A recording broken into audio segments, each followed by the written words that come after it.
انت بقالك كام بطوله بتخرج من نهائي؟ مفيش اي مدرب نافع معاك. اللعيبه انا اسف مفيش حد فيهم كان راجل. كل واحد بيجي يجامل يلعب بصلاح وكام واحد من اللي هم سنهم كبير، ومش قادر تطلع لعيبه تانيه تلعب باسم منتخب مصر وتبقى رجاله. بصراحه من بعد الجيل الذهبي احنا في حته تانيه ومش موجودين اصلا. انت النهارده كرة الشناوي دي هو السبب الرئيسي في اللي احنا نخرج. ليه مش شوبير؟ ليه مش اي جون تاني؟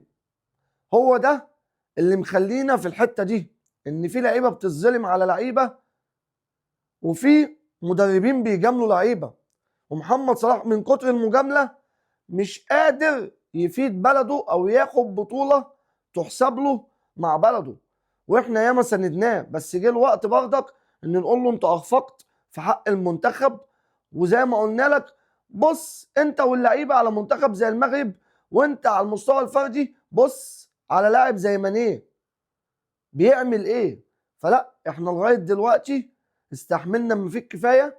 لازم تطوير، لازم بجد نوصل ان احنا نرجع لجيل ذهبي زي ايام الكابتن حسن شحاته وابو تريكه ووائل جمعه وبركات والناس دي. احنا كده بنشجعكم في الفاضي، وانتم امبارح ما لعبتوش باسم مصر وما شرفتوش مصر، واحنا على طول بنساندكم وبنشجعكم. يا ريت يبقى في تطوير في المنظومه، وبصوا للمغرب ما تبصوش لبعيد.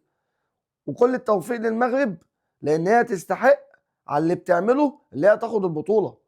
واحنا شايفين ان الناس دي بتلعب باسم منتخبها برجوله مش زي لعيبه منتخبنا.